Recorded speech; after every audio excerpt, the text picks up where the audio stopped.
Hola de nuevo, alumnos. Hemos hablado la vez anterior de los sistemas en general que pueden llegar a ser eh, desde conceptos muy claros hasta abstracciones que son representaciones de la realidad para poder entenderlos mejor. A partir de esto, entonces, pudimos hablar de lo que es la arquitectura de computadoras y por lo tanto hoy vamos a continuar en el entendido de esos conceptos. Vamos a hablar de la perspectiva del alto nivel de funcionamiento de la computadora.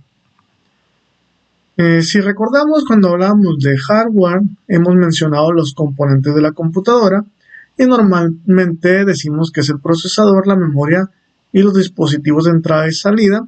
Pues bueno, esto corresponde al alto nivel y la arquitectura de la computadora pues puede tener uno o varios módulos de cada tipo.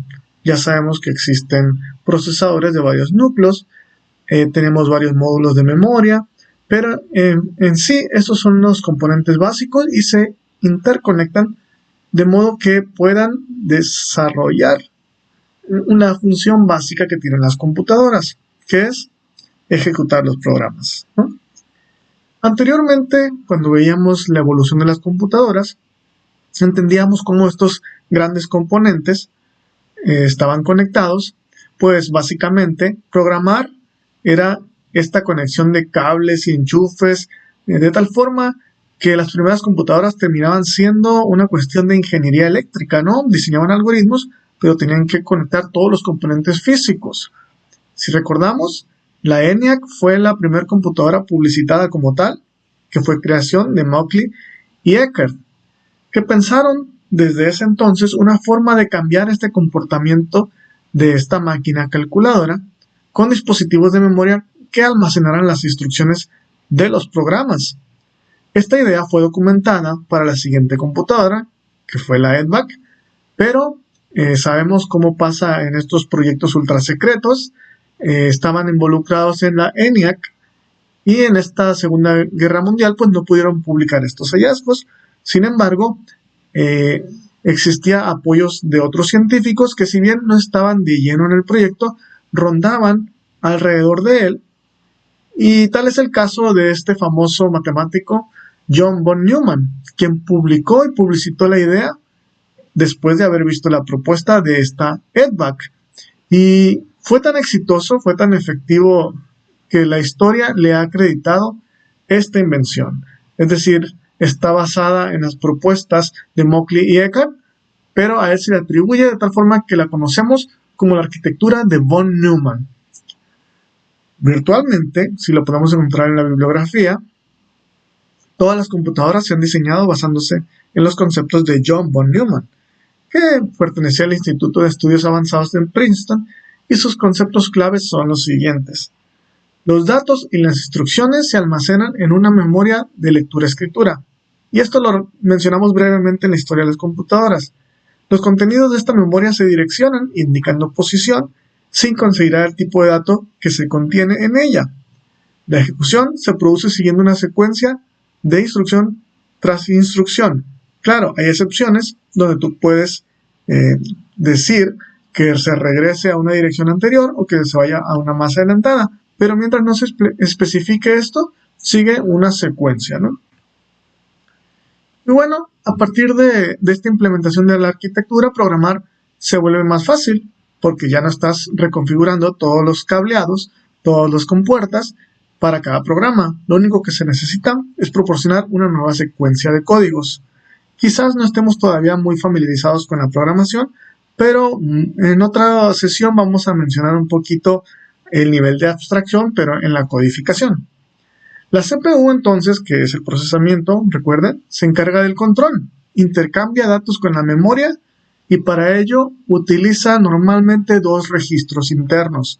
Un registro de memoria que se denomina MAR, por sus siglas en inglés, especifica la dirección de memoria de la próxima lectura o escritura, y un registro para datos de memoria, MBR, como sus siglas en inglés, que contiene el dato que se va a escribir en memoria o donde se escribe lo que se va a leer. Es decir, como si un segmento de la memoria se partiera en dos, que una parte lleva a dónde va y la otra lo que tiene, ¿no? Como si tuviera una etiqueta.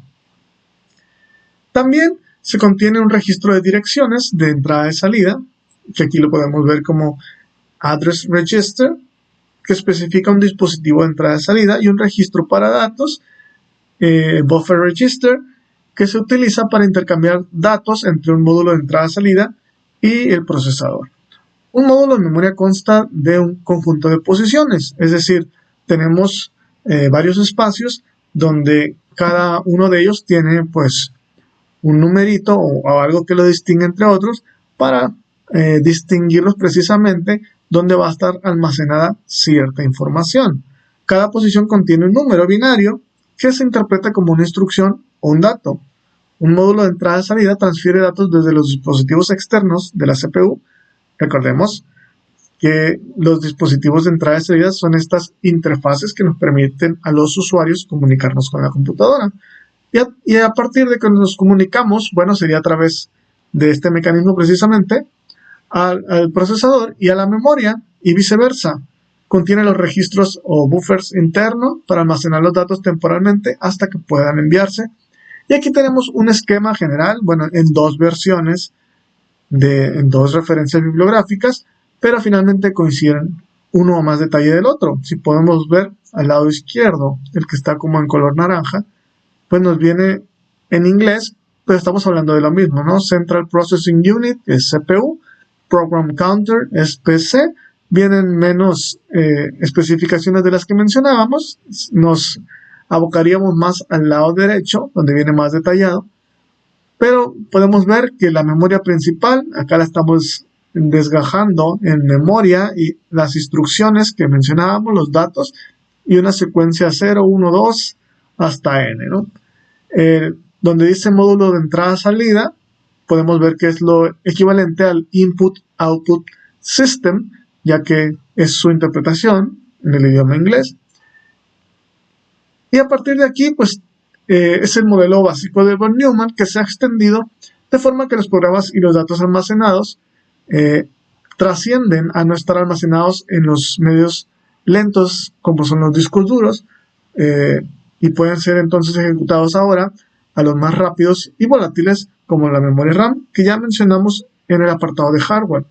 Esta arquitectura se ha llevado también a lo que llamamos el sistema de bus, y los buses son estas líneas que veíamos en el diagrama que ahorita vamos a retomar, que son digamos, los caminos que llevan los datos o las carreteras de estas informaciones, ¿no? El bus de datos los mueve de la memoria principal a los registros de la CPU y viceversa. El bus de direcciones guarda la dirección de los datos al que el bus de datos está accediendo en ese momento, y el bus de control lleva las señales necesarias que especifican cómo se va a llevar a cabo esta transferencia de información. Quizás ahorita no esté muy claro, pero aquí vemos un diagrama cómo se están conectando, bueno, los componentes que veíamos ahorita en la arquitectura de von Neumann, pero agregándole estos caminos, bueno, en otro corte, enfocándonos ahora en los diferentes tipos de bus. Pero para ejemplificarlo, después lo vamos a ver con algo más práctico, donde vemos cómo se están moviendo los registros y cómo la información se está buscando. Por lo pronto nos quedamos con los conceptos textuales para irlo entendiendo poco a poco, ¿no? La función básica que realiza una computadora, decíamos anteriormente, es ejecutar un programa. El programa pues, se compone de un conjunto de instrucciones que ahora se almacenan en la memoria. El procesador, ya hemos dicho que realmente es el trabajador que está en su mesa de trabajo, que sería la memoria. Precisamente es el que está ejecutando estas instrucciones que le especifican el programa. Las instrucciones pues sería en la parte de software, que ahora estamos hablándola más directamente como serie de instrucciones. Si recuerdan también el ejemplo de la cocina y cómo se sigue la receta, bueno, ya está un poquito más técnico. La ejecución del programa consiste en la repetición del proceso de captación de instrucciones y ejecución de instrucción. Y pues está compuesto de un número de pasos. Este es el proceso que normalmente sigue una computadora al ejecutar un programa y se le llama ciclo de captación y ejecución. El procesamiento requiere de esta instrucción, son pasos que van desde que agarra la instrucción hasta que la ejecuta y se regresa a determinar si es necesario volver a agarrarla o reflejarla, y esto es constante, solamente se para si la máquina se desconecta o si se produce algún error, irrecuperable claro, que cause que se detenga, ¿no? Pero toda la computadora. Y aquí podemos ver un diagrama donde de inicio a fin exista este ciclo infinito de obtener, ejecutar, obtener, ejecutar. Al comienzo de cada ciclo, la CPU capta la instrucción de memoria, se utiliza un registro llamado contador de programa, en sus iniciales PC, pero no de computadora personal, sino de Program Counter, para seguir la pista de instrucción que debe captarse a continuación. Cada que se ejecuta una instrucción, este contador va incrementándose. Igual que, como decíamos hace unos momentos, este contador puede ser reiniciado si el usuario lo desea, pero mientras eso no pase, va a estar incrementándose, y esto pues va a indicar cuál va a ser la siguiente instrucción de esta secuencia que hemos mencionado. La instrucción captada se almacena en un registro del CPU, conocido como registro de instrucción, que es IR en sus siglas en inglés. La instrucción se escribe utilizando un código binario, otra vez, que especifica la acción que debe realizar esta CPU. La CPU interpreta esta instrucción y lleva a cabo la acción que requieren, que puede ser de 4 tipos. Procesador de memoria, debe transferirse datos de la CPU a la memoria o desde la memoria al CPU. Procesador de dispositivo de entrada-salida, deben transferirse datos a o desde el exterior mediante las transferencias del CPU. Y el módulo de entrada-salida, sabemos que son los dispositivos con los que nosotros damos datos a la computadora o esperamos datos de la computadora, ¿no? Vuelvan a ver lo de hardware si todavía quedan dudas en eso. Procesamiento de datos, la CPU ha de realizar alguna operación aritmética o lógica con los datos. Control, una instrucción puede especificar que la secuencia de ejecución se altere. Bueno, estos son los 2 libros donde se basan estas diapositivas. Vamos a seguir hablando de este modelo, pero vamos a simplificarlo de manera que nos quede más claro ya una secuencia de instrucciones, pero también vamos a hablar un poquito de los lenguajes de programación en sus niveles, ¿no? Aquí estamos hablando de códigos binarios, pero debemos de relajarnos en ese aspecto. No vamos a preocuparnos todavía de manejar o programar en ceros y unos, y es lo que veríamos en la próxima sesión, que sería la abstracción, pero ahora desde un usuario común hasta lo que serían ya las interfaces o los dispositivos electrónicos, que son estos cableados que mencionaba, o con puertas lógicas, ¿no? Por lo pronto dejamos el concepto. La arquitectura básica es esta de von Neumann. Tenemos los componentes CPU, memoria, dispositivos de entrada-salida ya esquematizados y se comunican a través de los buses. Vamos a ver el funcionamiento, pero por lo pronto vayan teniendo esto en mente, vayan quedándose más o menos con el concepto así en palabras y luego lo llevamos a la práctica, ¿no? Recuerden, estamos utilizando abstracción porque incluso aunque tengamos los componentes físicos, pues sería muy difícil ver cómo funciona lo que estamos describiendo, ¿no? Bueno, por lo pronto aquí la dejamos y nos vemos pronto.